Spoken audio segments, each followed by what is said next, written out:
Alors, c'est donc parti pour le webinaire.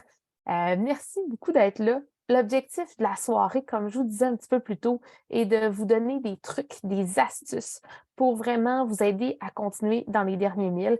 Je vais vous donner des choses qui sont vraiment concrètes pour vraiment s'assurer que vous soyez sur la ligne de départ en pleine santé, mais aussi des trucs pour que pendant la course, vous vous rendiez jusqu'à la ligne d'arrivée parce que c'est ça qui est important quand on se lance un défi comme ça. On ne veut pas seulement se rendre au départ, on veut aussi se rendre à la fin. Donc, je vous partage mon écran. Techniquement, vous devriez tous voir un coureur avec une diapositive qui est marquée «En route vers votre QMT». Si ce n'est pas le cas, je vous invite à me faire signe un peu parce que c'est supposé d'être ça que vous ayez devant vous. Alors, c'est parti. Aujourd'hui, on parle de prévention de blessures. En fait, la question qu'on se pose souvent, c'est peut-on prévenir les blessures? Et la réponse est oui et non. Pourquoi oui et non? Parce que je vous le partage à l'instant. En fait, c'est qu'on a des blessures qu'on va dire traumatiques et des blessures qui sont non traumatiques. Donc, les blessures qui sont traumatiques sont vraiment un événement de malchance. C'est quelque chose qui est plus généralisé. Ça peut être un contact avec un obstacle, mais c'est quelque chose qui arrive de façon traumatique, donc avec un accident. Ça vous est probablement déjà arrivé peut-être en entraînement, ce que je ne vous souhaite pas nécessairement, mais de se tourner la cheville, par exemple, sur une racine, c'est peu prévisible, donc c'est plus difficile à contrôler comme stress. Ou si, par exemple, vous chutez parce que vous glissez sur le sol, c'est des choses qu'on ne peut pas nécessairement contrôler. On ne se promènera pas avec des séchoirs dans les trails pour les garder bien intacts la jour de la course, bien sûr. Donc, c'est pas sur ça qu'on va se concentrer ce soir. On va vraiment se concentrer sur tout ce qui est les blessures non traumatiques. Les blessures non traumatiques, c'est souvent dû en fait à des gestes qui sont répétés, qui sont faits pas tout le temps dans la bonne biomécanique ou dans le pas bon mouvement, et qui peut aussi être entraîné par une mauvaise gestion du volume d'entraînement ou une mauvaise, je vais dire, santé de l'entraînement. On pourra s'en reparler un petit peu. Donc, c'est ces blessures-là vraiment sur lesquels on va travailler un petit peu plus, en fait, parce qu'on a plus de contrôle. Donc, rendu au stade où vous êtes, vous voulez contrôler ce qui est possible de contrôler et ça en fait partie, malgré qu'on est tout près de la finalité de votre entraînement. Je vous parle des facteurs de risque ici parce que c'est la même chose. Les facteurs de risque vont venir influencer les blessures qu'on va dire non traumatiques. C'est sur ces facteurs-là que vous allez avoir un réel effet. Puis, vous le voyez, il y en a 15 qui sont inscrits ici à l'écran. On va les regarder un petit peu plus en détail parce que ces 15 facteurs de risque-là, en fait, c'est ceux qui ont été dénommés pour être les plus présents ou vraiment ceux qui ont le plus d'effet sur la prévention de blessures. On a des facteurs qui sont modifiables et donc contrôlables. Fait que ça, c'est le fun. C'est ce qu'on peut vraiment gérer, c'est ce qu'on peut contrôler, c'est ce qu'on va pouvoir adapter au travers des prochaines semaines et dans les prochaines semaines suivant aussi votre événement si vous avez d'autres courses qui s'en viennent ou d'autres sports, bien sûr. Et on a malheureusement les facteurs de risque qui sont non modifiables. Quand je parle de facteurs de risque qui sont non modifiables, je parle de facteurs de risque qui est la démographique, pardon. Si on est un gars, si on est une fille, si on est plus jeune, plus vieux, ça a malheureusement une influence sur notre risque de blessure, mais on ne peut pas vraiment changer de façon très, très pointue. On ne peut pas rajeunir, il n'y a pas de pilule pour rajeunir, il n'y a pas de pilule pour vieillir. Il y a des choses comme ça qu'on ne contrôle pas. Donc, c'est un facteur qu'on ne pourra pas modifier. Tout ce qui est hormonal, en fait, au niveau hormonal, on en parle de plus en plus, mais il y a des facteurs hormonaux qui ont une grande influence. Mesdames, je suis désolée de vous l'apprendre. C'est principalement à nous que ça s'adresse, ces facteurs-là, parce qu'on est plus touché au niveau de ces variations-là. Ce sera une prochaine discussion à avoir. On n'ira pas en détail ce soir, mais c'est quelque chose qui est moins modifiable de ce niveau-là. Tout ce qui est anatomique, hein, comment on est fait, on ne peut pas vraiment le modifier. Oui, peut-être si on a une jambe trop courte ou des choses comme ça, on va avoir tendance à vouloir le modifier, mais ce n'est pas des choses, des facteurs de risque qui vont pouvoir se modifier rapidement. Et au niveau de l'environnement, ben, c'est des choses qu'on ne contrôle pas. S'il y a de la pluie la journée de la course, vous ne le savez pas. S'il y a eu 3 jours de pluie avant, c'est rempli de boîtes partout, même s'il fait super beau la journée, le jour J, ben, on ne peut pas le contrôler. Donc, on va juste vivre avec, mais on arrive dans un environnement qui est pareil pour tout le monde.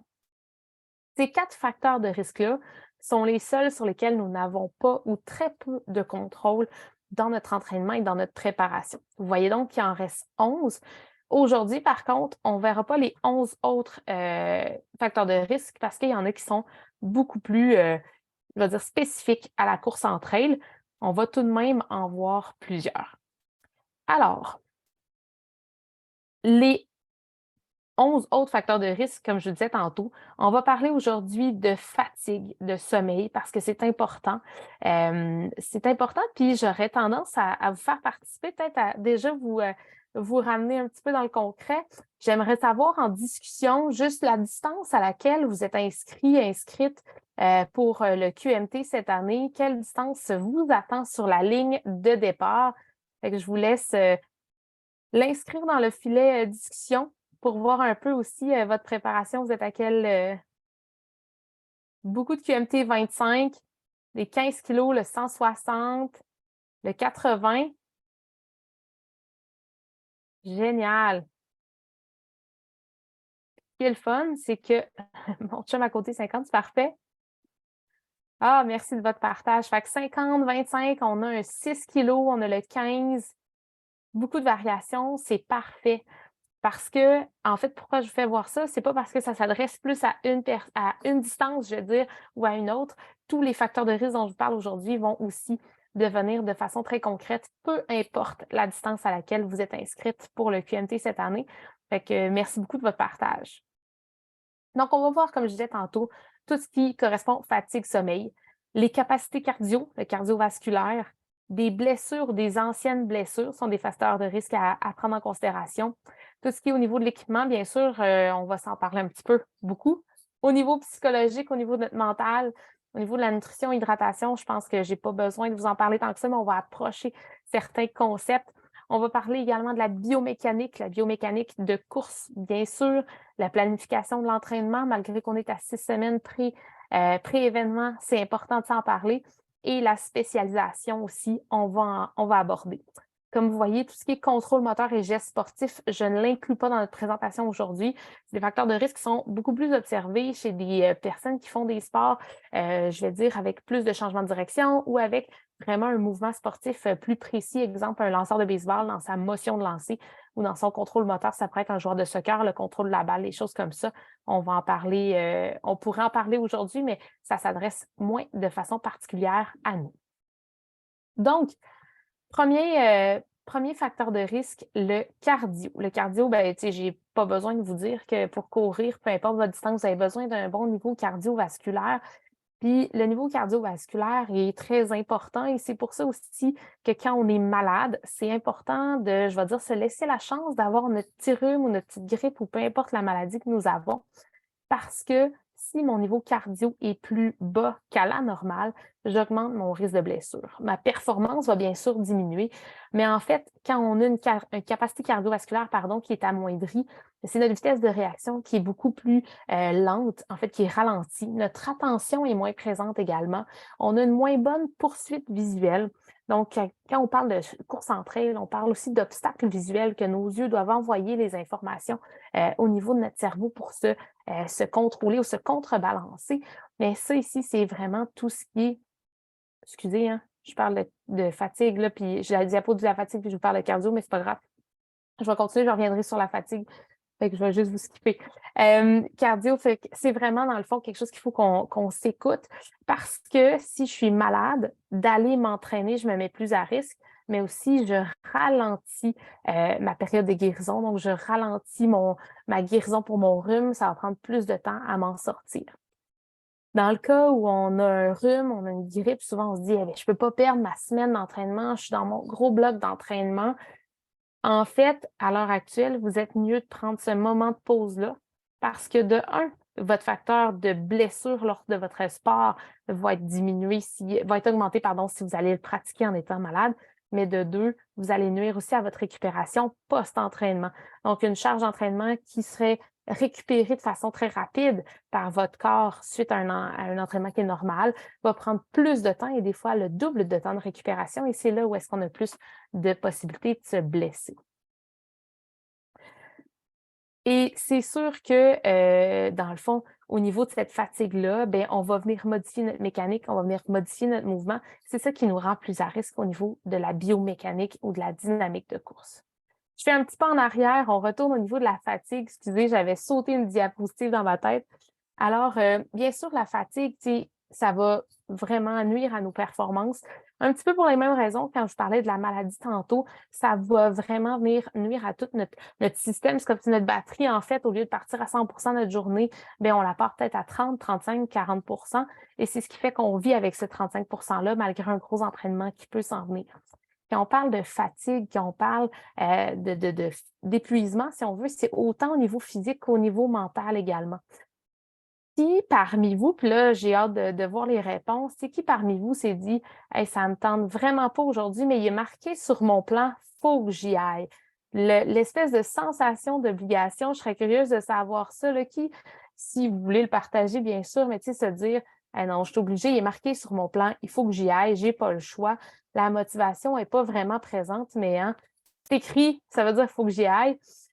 Oui, hein, il y en a qui nous répondent tranquillement dans la discussion.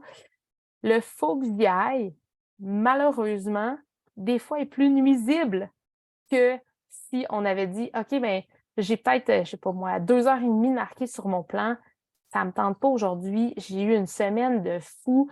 Fait que, tu sais, quand je parle de fatigue aussi mentale, en même temps que la fatigue corporelle, physique, j'ai eu une grosse semaine, j'ai pas super bien dormi, j'avais, du gros stress au boulot, du gros stress peut-être à l'école également. Mais là, c'est écrit sur mon plan, j'ai pas le choix d'y aller. Bien, sachez que ça vient nuire à l'élimination, en fait, de nos déchets métaboliques qui va se créer dans l'entraînement et ça vient vraiment diminuer votre performance, diminuer votre puissance au niveau musculaire également quand on y va en état de fatigue et ça nuit à votre récupération. Donc, votre entraînement, au lieu d'être bénéfique et que votre corps fasse des adaptations et puisse vous donner plus de force, plus d'endurance, et vous amener vers une meilleure performance physique, va plus vous nuire parce que la récupération va être d'autant plus longue puisqu'on part vraiment en état, qu'on va dire, de survie un petit peu au niveau physiologique. Fait qu'il faut vraiment, oui, en effet, Marie-Pierre, quantifier son stress, mais vraiment quantifier aussi son niveau d'entraînement selon comment on se sent avant le départ. Bien sûr, si vous suivez un plan d'entraînement puis à chaque semaine, vous dites: «Hey, ça me tente pas, c'est ben trop long, je peux pas faire 2 heures et demie».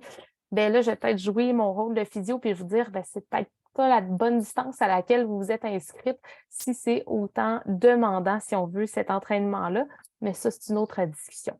Fait que sachez que si vous êtes dans un état de fatigue, si vous êtes épuisé autant au niveau là, de votre niveau de sommeil que votre niveau de stress plus mental, ça va jouer dans la balance et il faut écouter cette fatigue-là ou cette fatigabilité-là. Les anciennes blessures. Là, je vais poser une question facile. Qui parmi vous a déjà eu une entorse de cheville? Je vous laisse répondre. Si vous voulez le partager, si vous ne voulez pas le partager, il n'y a pas de problème avec ça. Tant mieux. Si j'ai pas de réponse positive, ça veut dire qu'il n'y a personne qui a déjà eu une entorse de cheville. Mais en fait, pourquoi je vous dis ça? Parce qu'une blessure au niveau du bas du corps à la course à pied, on a 5 à 7 fois plus de chances de se reblesser au même endroit. Fait à la cheville, au pied, au genou, quand on a déjà été blessé, puis qu'on l'a un peu laissé aller, où on s'est dit: «Oh, l'année prochaine, ça sera guéri». Dans le fond, quand je suis blessée, si par exemple, il y a quelqu'un parmi vous qui a été blessé à la fin de la saison passée, que ce soit au niveau du genou, de la cheville, comme je dis, peu importe, et une blessure autant traumatique, comme on disait tantôt, donc un accident, un événement malheureux, ou atraumatique, donc sans cause apparente, sauf plus la charge d'entraînement, la fatigue, les choses comme ça. Des deux types de blessures, on a plus de chances de se reblesser à nouveau, simplement parce que les causes de la blessure, quand c'est atraumatique, malgré votre temps de repos, si on veut, entre l'arrêt de la saison et aujourd'hui, bien, votre temps de pause n'a pas nécessairement réglé la cause de votre blessure. Et c'est pour ça que vous avez plus de chances de retourner dans des patrons qui sont un petit peu moins adéquats si à la saison passée, vous aviez une blessure de la sorte. L'autre chose, c'est qu'en fait, quand vous vous blessez, notre corps est intelligent, hein. On va prendre des patrons de mouvement qui vont compenser, qui vont éviter cette douleur-là et qui vont donc vouloir se protéger de la blessure, de la douleur. Mais par contre, cette nouvelle dynamique-là qu'on va développer par protection, bien, ça peut entraîner un manque de mobilité articulaire, un manque de recrutement musculaire et qui va changer, dans le fond, la conscience de notre corps dans l'environnement. Fait qu'au final, ces compensations-là qu'on a créées, Même si c'était l'année passée, puis que là, j'ai plus mal à la cheville, par exemple, elle reste présente et notre cerveau doit un peu se faire challenger ou se faire réapprendre comment bouger adéquatement dans l'entraînement. Fait que des fois, en mode de prévention, si vous savez que vous avez toujours tendance à tant de volume de développer des douleurs aux genoux, des douleurs aux chevilles, des douleurs peu importe, ou vous avez déjà eu ces blessures-là sans en avoir pris soin, je vous conseille d'aller simplement consulter peut-être un professionnel pour faire une évaluation plus préventive, puis éviter de vous retrouver dans son bureau pendant plus longtemps si jamais une blessure se repointe à l'horizon. Prochain facteur de risque, on va aborder l'équipement. L'équipement, on est à 6 semaines de votre défi. Au niveau de l'équipement, vous devriez avoir, vous devriez avoir les souliers que vous prendrez au QMT, vous devriez les avoir du moins dans votre garde-robe si vous ne les avez jamais essayés. Si vous avez une veste de course que vous allez prendre pour votre événement, vous devriez également l'avoir au moins dans votre garde-robe, mais j'espère fortement que vous l'avez déjà essayé. C'est la même chose pour vos bas, c'est la même chose pour vos bâtons. C'est important à ce jour-ci d'avoir testé votre équipement comme vous allez l'avoir dans l'événement. Et quand je parle de tester l'équipement, c'est par exemple tester l'équipement rempli. Fait que votre sac d'hydratation devrait avoir tout le matériel obligatoire qu'il se doit pour l'événement. Autant votre eau que tout l'autre stock, là, vos couverts de survie, tout ce que vous pensez, votre nourriture, votre alimentation, tout ce que vous pensez avoir, vous devriez tester ces équipements-là et cette charge-là pendant vos prochaines longues distances ou prochains week-ends où est-ce que vous allez développer un petit peu plus la partie endurance de votre entraînement. L'autre chose, le classique Facebook, là, il doit en avoir bien quelques-uns qui sont sur les groupes là, de Courir en Trail Québec, puis là, les posts de Hey, je fais le QMT en fin de semaine, je devrais-tu utiliser des bâtons? Est-ce que vous me conseillez d'utiliser des bâtons? Quel bâton utiliser? Ces questions-là, à une semaine de l'événement, personnellement, me font mal à chaque fois parce qu'en fait, c'est que si vous n'avez jamais utilisé de bâton, c'est pas le temps d'essayer des bâtons le jour de la course. Fait que c'est la même chose. Pour que des bâtons soient efficaces, il faut savoir les utiliser, puis il faut aussi qu'on se soit adapté à cette utilisation-là. Donc, que ce soit votre matériel dans le sens dans votre sac, vos bâtons ou vos souliers, c'est toutes des choses qui ne devraient pas vous créer de surprises ou de nouvelles surprises lors de l'événement, lors de la course. Vous devriez les avoir utilisés pour euh, quelques événements. Petit partage également des fameux bas qu'on pense que les bas, bof, c'est des bas. C'est la même chose que ce que j'ai déjà porté la semaine d'avant. C'est pas le temps non plus d'essayer des nouveaux bas le jour de la course. Un nouveau fit bas soulier, faut pas qu'on l'essaye une première journée, peu importe la distance que vous le faites. C'est là que vous vous mettez à risque d'avoir des points de pression puis d'avoir aussi des inconforts lors de votre événement. Et quand je vous parle de souliers, je viens d'avoir un petit élan, mais votre soulier, même si c'est la même marque, le même modèle, la même grandeur, s'il n'a pas été porté avant votre événement, je ne vous le conseille pas du tout. Vous devez vraiment le casser, en fait, juste l'avoir utilisé, parce que parfois, comment vous avez usé votre soulier, vous avez créé un certain confort à ce niveau-là, et c'est ça qui rend votre soulier confortable pendant 25, 50, 80, 100 km.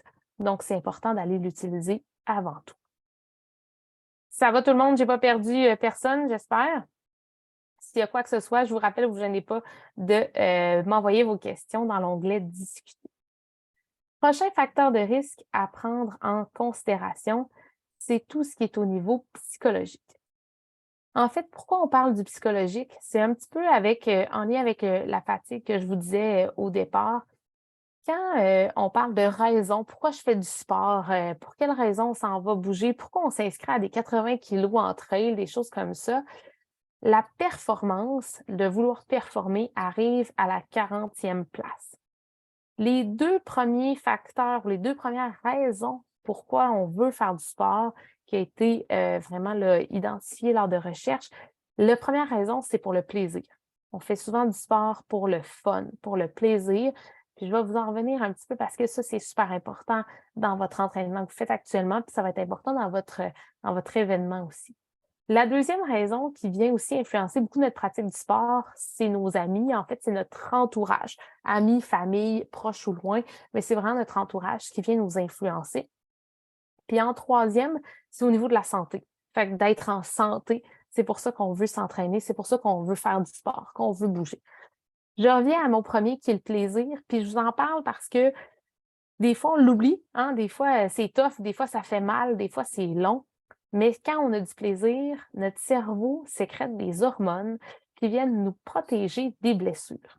Fait que d'essayer de retrouver ce plaisir-là, ce fun-là, cette joie de faire du sport comme ça, c'est vraiment ça qui vient faire une différence. Puis au niveau de votre cerveau, il y a vraiment une sécrétion d'hormones qui vient augmenter en fait votre acuité visuelle, votre réactivité, je vais dire ça comme ça, au niveau des obstacles, au niveau de votre course. Il vient diminuer votre état aussi de fatigue parce que vous êtes un peu plus pépé. Tu sais, quand on a du fun ou quand vous voyez, là, je vous remets dans une posture, si vous avez déjà fait des courses, à la fin de la course, il vous reste 1 kilo, vous avez votre famille qui est apparue à la fin du kilo, vous voyez la ligne d'arrivée devant vous, l'espèce de feeling de Eh mon Dieu, on dirait que je peux accélérer alors que je suis en mode survie depuis 10-15 kilos. C'est ce feeling-là qui se passe quand on a du plaisir à l'entraînement et c'est ce feeling-là, en fait, c'est cette sécrétion-là d'hormones qui vient changer tout au niveau, dans le fond, de la perception et au niveau aussi de la réactivité du corps. Donc, c'est pour ça de rester dans le plaisir. C'est important pour moi d'en parler parce qu'il faut se le rappeler que ça doit être le fun, ça doit être plaisant d'aller courir. Peu importe la distance qu'on le fait, il faut qu'on ait une petite partie de fun quand même, puis de petites parties plaisantes. Et l'autre chose qui peut venir justement vous rappeler pourquoi il faut avoir du plaisir, ben, c'est qu'il y a plusieurs impacts qui suggèrent qu'en fait, on a 70 plus de chances de se blesser quand on va s'entraîner à la suite rapprochée. Donc, c'est sûr que c'est court, mais 48-72 heures d'un événement qui est un petit peu plus négatif dans notre vie. Un événement négatif, ça peut être je vais y aller dans le raide, là, mais tu sais, une séparation, un congédiement, une perte quelconque, que ce soit, qu'on s'est séparé de quelqu'un, que notre chien est mort, des choses comme ça vient affecter vraiment au niveau de notre morale et malheureusement, ça augmente de 70 notre risque de blessure. Fait que c'est aussi quelque chose qu'il faut prendre en considération. Autant tantôt, je vous disais, ceux qui partent avec un entraînement et disent: «Je suis brûlé, ça ne me tente pas tant aujourd'hui», mais autant que si, votre morale est peut-être pas à 100 là, c'est important aussi d'aller, pas dire de le prendre en considération et surtout de peut-être pas, comme je pourrais dire, faire l'entraînement qui était prévu, tout simplement. Ça va? Je poursuis. Prochain facteur de risque, la nutrition et l'hydratation. Je ne ferai pas de webinaire sur quoi manger aujourd'hui, quoi boire, parce que c'est pas mon expertise, hein. Je ne suis pas nutritionniste en plus d'être physio. Ce serait un beau complément, mais malheureusement, je ne le suis pas. C'est un simple rappel de s'assurer, puis souvent, on a tendance, on va prévoir notre entraînement, fait qu'on va prévoir l'hydratation qu'on a pendant l'entraînement, on va prévoir la nourriture qu'on a pendant l'entraînement, mais le après est tout aussi important. Fait qu'il faut s'assurer d'aller chercher aussi notre récupération après. Parce que si on comble pas ces besoins énergétiques-là qui ont été créés par l'entraînement ou par l'événement de course, ça fait une certaine fatigue, mais c'est que si on le fait de plus en plus fréquemment ou à chaque semaine, par exemple, qu'on oublie de se renflouer les coffres énergétiques, si je peux dire ça comme ça, bien en fait, notre risque de fracture de stress est augmenté de pratiquement 2 de 50 pardon, à ce niveau-là. Fait que c'est 50 plus de chances, donc 2 fois plus de chances de faire une fracture de stress si on reste dans un mode je vais dire, de pénurie ou de déficit énergétique. Donc, pensez à votre alimentation pendant, mais surtout après également, qu'on a tendance à l'oublier parce qu'on se dit, bon, j'ai bu tout le long, ça ne doit pas être si pire que ça après. Au niveau de la biomécanique, là, c'est sûr qu'on rentre un peu dans mon petit quotidien, hein, biomécanique de course. La biomécanique de course, pourquoi je vous en parle? Parce que c'est un des facteurs de risque qui est très, très, très contrôlable. Contrôler la façon dont on court, c'est la chose sur laquelle on a le plus de contrôle, hein, on s'entend. C'est notre corps qu'on contrôle à ce niveau-là. Pardon. Donc, en fait, ce qu'il faut savoir sur la biomécanique de course. Votre biomécanique, plus vous allez avoir un état de fatigue prolongé, donc quand vous allez augmenter vos distances, quand vous allez être en fin de parcours lors de votre événement, ça se peut qu'elle soit de moins en moins bonne. Tout simplement, c'est normal, c'est naturel, c'est humain. C'est pas quelque chose sur lequel vous pouvez vraiment avoir du contrôle quand vous avez la fatigue musculaire qui embarque sur l'événement. Votre biomécanique, C'est plus présentement qu'il faut s'assurer de la travailler pour que ça devienne des petits circuits réflexes lorsque vous pourrez. Quand on parle de biomécanique de course en trail, souvent, les blessures arrivent lorsqu'on fait des plus grandes foulées. On a tendance à aller chercher loin, un peu comme si on était en route, d'aller chercher loin pour aller chercher de la vitesse. C'est là où est-ce qu'on se met un petit peu plus à risque parce que plus je vais chercher mon pas qui est en avant, plus je dois avoir une hauteur qui se fait également pour aller faire un déplacement vertical pour faire mon déplacement horizontal. Donc, le premier conseil que je vais vous dire, c'est qu'en cas de fatigue, quand vous sentez que vous commencez à être fatigué, à courir un peu tout croche, avoir les pieds qui s'enfargent dans les racines, tout le monde a probablement déjà vécu ce phénomène de fatigue-là. Raccourcissez votre foulée de course. Vous allez avoir une dépense énergétique qui va être moins élevée, puis votre biomécanique va être préservée un petit peu plus longtemps. Donc, la première chose, on rapetisse la foulée de course. La deuxième chose que je vais vous donner comme conseil bien simple aujourd'hui, quand vous êtes fatigué, quand on court, quand on va monter, puis quelque chose qu'on oublie fréquemment, vos bras courent autant que vos jambes quand vous courez. Des fois, en état de fatigue, vous pouvez penser simplement à mobiliser davantage vos bras. Il y a un arc réflexe qui se crée, pardon, il y a un réflexe qui se crée vraiment haut du corps, bas du corps. Donc, si je cours, j'accélère mon mouvement des bras, automatiquement, mes jambes vont suivre. Donc, quand je vais bouger davantage mes bras, si j'ai moins d'énergie, puis que ma foulée est courte, je vais faire plus de petits pas, mais je vais garder un tempo qui est adéquat. La même chose quand on monte des côtes. Je ne sais pas si vous l'avez possiblement qu'il y en a parmi vous qui connaissez bien sûr cette technique-là, mais ceux qui ne le connaissent pas, les mains sur les genoux, de venir utiliser votre propulsion et votre force au niveau musculaire de vos bras peut vous aider à monter et à gravir cette côte-là avec plus de dynamisme en gardant, puis pas en taxant, si on veut, votre batterie énergétique. C'est vraiment des choses au niveau musculaire qui va être important de juste pratiquer des fois en entraînement pour qu'en état de fatigue, vous puissiez l'amener aussi. Je ne parlerai pas de si on pose notre pied sur la pointe du pied, le milieu du pied ou le talon.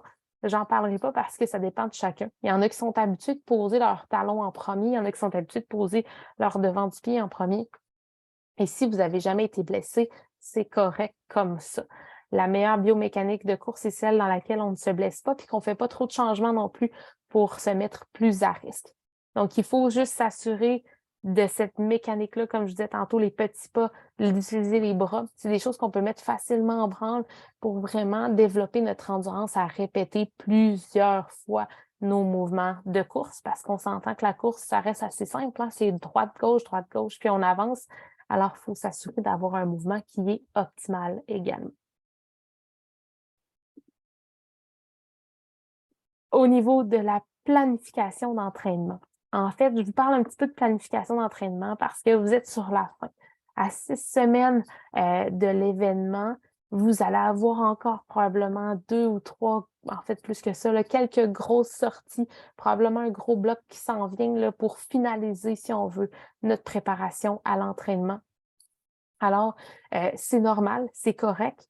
La seule chose que je vais vous demander, si votre entraînement a été un peu moins ou suivi à la lettre que ce qui avait été prévu dans le plan, c'est pas le temps de se dire je rattrape toutes les 4 semaines qui sont derrière moi.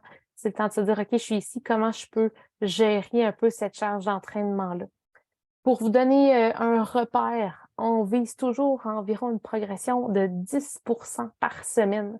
Donc, si jamais vous vous entraînez pour le 50 kg, mais que vous êtes rendu à 20 kg de progression cette semaine, ça se peut que ça soit plus rushant de se rendre jusqu'à votre 50 kg quand vous êtes en fin d'entraînement. Fait que c'est de faire attention à ces variations-là, de calculer votre charge d'entraînement. Autant votre charge d'entraînement, je veux dire en course, mais également de prendre en considération les autres entraînements cardio dans le décor. Donc, c'est quelque chose qui est important de le considérer, pardon. Il faut s'assurer de ne pas non plus trop s'en mettre. C'est pas parce qu'on est en finale, dans le sens qu'on est à la fin de notre préparation, que c'est là qu'on donne le paquet à 100 On ne veut pas mettre les bouchées doubles parce que c'est la fin, on veut juste continuer cette progression-là. Fait qu'on veut continuer ce build-up-là vraiment au niveau de l'entraînement. J'ai une question qui arrive ici. En fait, on me demande si on parle du nombre de kilomètres ou de la quantité de temps lorsqu'on calcule le pourcentage. En fait, ma réponse va être un peu plate. Pas plate, là. Dans le fond, c'est que ça dépend un petit peu comment votre entraînement a été basé. Il y a des gens pour qui leur plan d'entraînement est basé sur 100 km par semaine, peu importe le temps que ça prendra. Il y en a d'autres qui sont basés plus sur des heures. habituellement, le 10 de progrès, on va, pour un entraînement de trail, on va parler vraiment plus en durée parce qu'on ne fait pas nécessairement des distances en trail selon le terrain sur lequel on s'entraîne. Fait que davantage au niveau du temps d'entraînement, si on veut. Ça va comme ça. Des fois, en fait, pas des fois, mais le dénivelé est un facteur à prendre en considération aussi dans la planification de notre entraînement. Là, j'ai parlé vraiment plus du temps d'entraînement, des distances, mais l'augmentation du dénivelé est également à prendre en considération. En préparation, on ne veut pas faire des gros bonds de dénivelé parce que quand on ajoute du dénivelé positif, il y a du dénivelé négatif qui s'amance, qui vient à faire la compensation, on s'entend entre les deux. Donc, si vous n'avez pas fait de dénivelé, c'est pas le temps d'en faire 4 fois plus que ce que vous aviez au plan d'entraînement dans les dernières semaines. Pourquoi? Parce que quand je descends, donc quand je fais du dénivelé négatif, c'est là où est-ce que musculairement et physiologiquement, c'est extrêmement taxant sur le corps. Fait que gardez votre même structure. Si vous avez une planification, restez, je veux dire, stick to it, là, restez collé à votre planification que vous aviez. Elle était basée sur une progression qui s'est faite de façon hebdomadaire. C'est important de continuer cette vision plus grande-là que juste de regarder ma semaine aujourd'hui, vraiment d'y aller progressivement. Dernier facteur de risque que je voulais vous parler aujourd'hui, c'est la spécialisation. La spécialisation chez les coureurs, on est bien bon là-dedans. Souvent, quand on court le lundi, le mardi, le mercredi, le jeudi, le vendredi. Des fois, on a une petite journée de congé le vendredi, mais pas tout le temps. Le samedi et le dimanche, mais on court pas mal tout le temps. Notre entraînement est basé sur la course. À 6 semaines de l'événement, on a souvent de la fatigue qui s'amène. On a souvent une fatigue musculaire, une fatigue aussi un petit peu mentale d'avoir fait tous ces kilomètres-là dans notre planification d'entraînement parce qu'on a fait juste de la course, de la course, de la course. Cette course répétée-là, c'est sûr qu'il faut en faire de la course, mais c'est pas plus je cours, plus j'ai de chances de succès. Au contraire, ça augmente souvent notre prévalence aux blessures, en fait, d'aller courir aussi fréquemment. Et c'est conseillé de faire 1 à 2 fois par semaine un changement de sport. Que ce soit de la natation, que ce soit du vélo, que ce soit en fait un sport que vous aimez et qui vous change du pattern droite-gauche de façon continue, ça va vous aider à faire en fait, ça va vous aider physiquement au niveau de la prévention de blessures à faire un transfert de la sorte. Dans la spécialisation, que je reviens au fait que les coureurs, on court, et souvent, on oublie tout ce qui est le développement musculaire, ce qui est la musculation, la préparation musculaire à l'événement et aussi un gage de succès et de prévention de blessures. Des fois, les plans de musculation, ils n'ont pas besoin d'être au gym avec des gros poids puis des grosses intensités. Ils ont juste besoin de se faire régulièrement, même avec juste le poids du corps, ça peut faire une différence au niveau de votre préparation. Fait que de se développer musculairement, et il y a des programmes d'exercice, des programmes d'entraînement, pardon, qui sont fournis avec le coaching du coureur que vous avez accès en ligne qui peuvent vous aider. C'est vraiment des exercices qui sont simples, qu'on fait de 1 à 3 fois par semaine, c'est pas plus que ça. Puis ça peut faire une réelle différence au niveau de vos facteurs de prédiction de blessures, si on veut. Question comme ça, juste pour voir un peu, puis pour vous garder réveillé, là, dans la salle, qui a tendance à faire de la musculation parmi vous?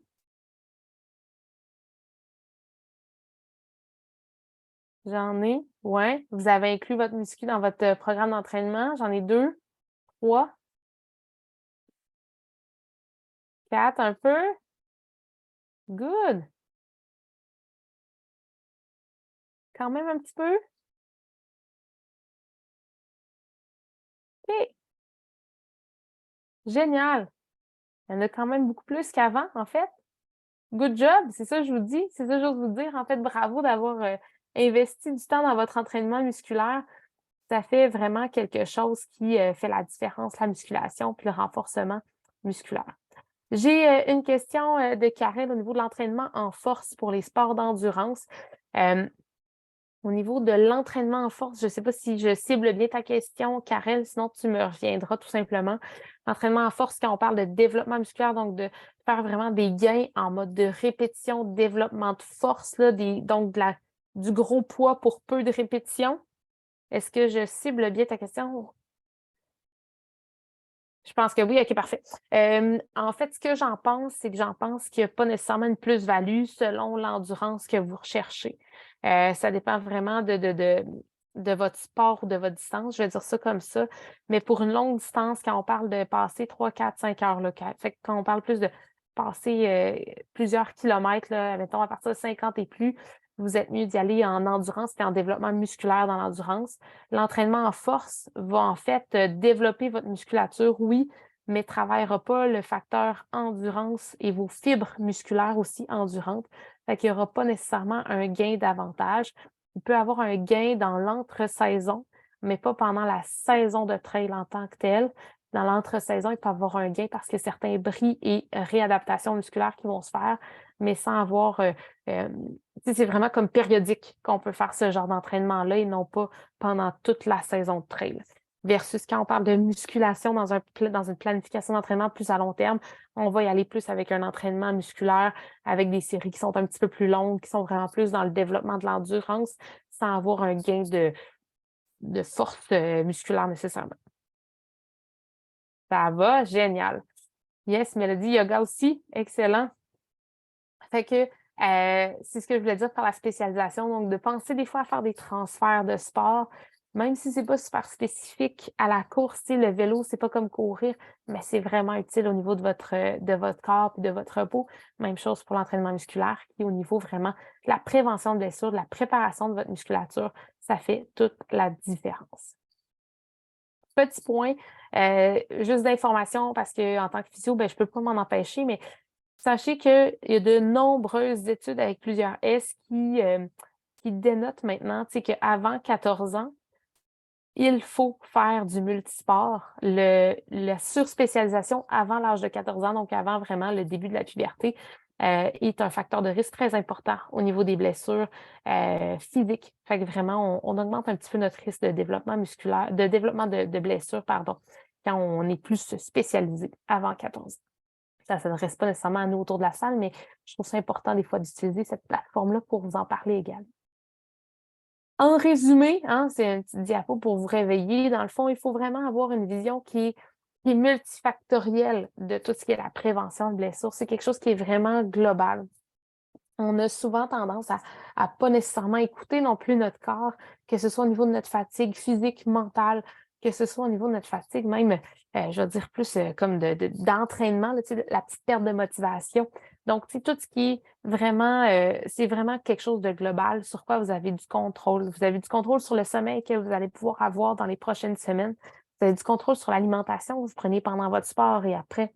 Vous avez du contrôle sur tout l'équipement que vous allez pouvoir tester au travers des événements, en fait, des entraînements que vous allez faire prochainement.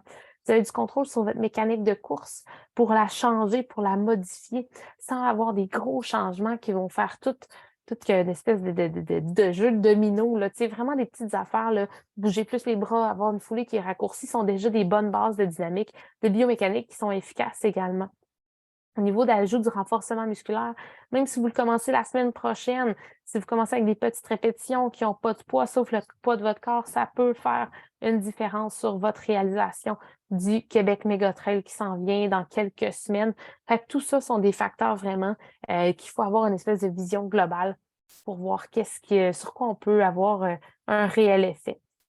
C'est sûr que c'est pas tout le monde qui présente les mêmes risques. Quand on s'entend, quelqu'un, comme je vous disais tantôt, qui a été blessé plus fréquemment au bas du corps, principalement au niveau de la course à pied, si j'ai eu de nombreuses entorses à la cheville, c'est sûr que je présente davantage de risques de me reblesser à nouveau au niveau du bas du corps versus quelqu'un qui n'a jamais eu de blessure. La fatigue est aussi quelque chose qui varie d'un individu à l'autre et il ne faut pas se fier à un nombre d'heures de sommeil, mais vraiment à ce que notre corps a besoin, par exemple.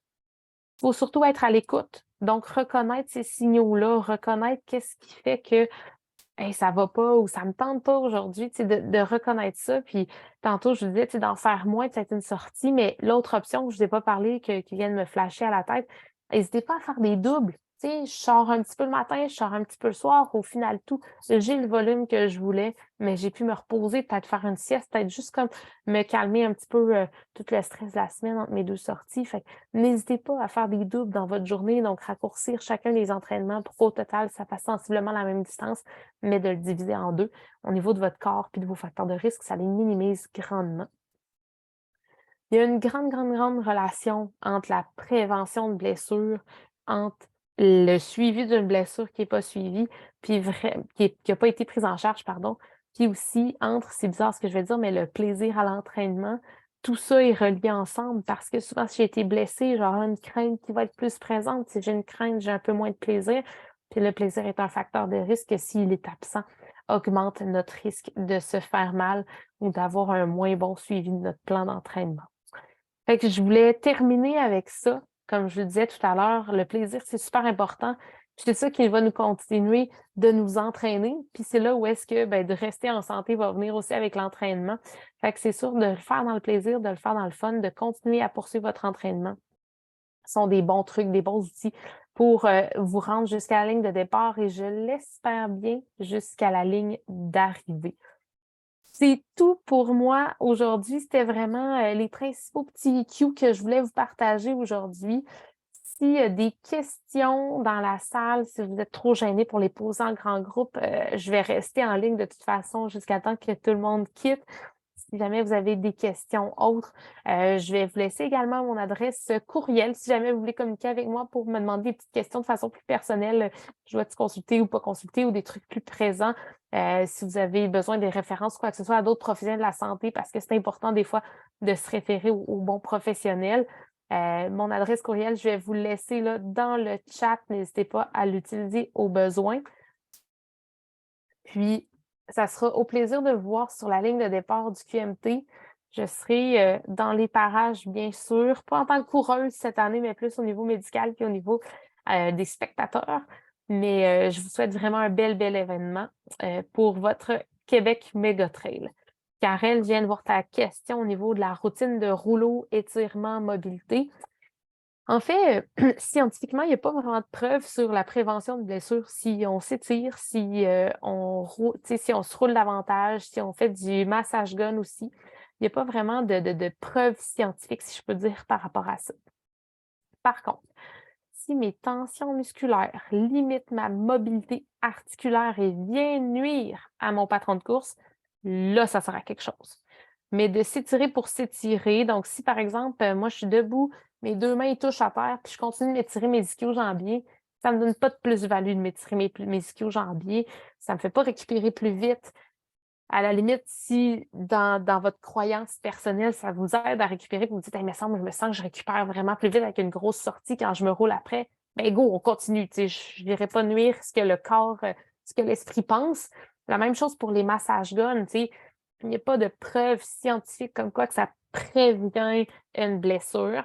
Par contre, s'il y a vraiment une tension musculaire qui s'est créée, des fois, ça peut être avec une augmentation de charge. Des fois, ça peut être juste momentané. Là, après un week-end choc, je suis vraiment plus raide. Là, j'en ai besoin. Mais de façon quotidienne, il n'y a rien qui démontre une nécessité à le faire de façon plus quotidiennement. Sauf si ça nous donne un bien-être physique après, puis qu'on sent qu'on est plus reposé, puis qu'on est plus prêt. Mais techniquement, si vous ne l'avez pas dans votre routine puis vous vous sentez bien de même, ben, continuez à le laisser de côté puis vous le rajouterez si jamais vous avez la sensation d'être plus raide. Ça marche? Génial. S'il y a d'autres questions, je reste vraiment en ligne. Sinon, eh bien, je vous dis à bientôt. Bonne course. Au plaisir de vous recroiser sur les sentiers. Je devrais y être quand même quelques fois cette année. Ça m'a fait plaisir d'être avec vous ce soir.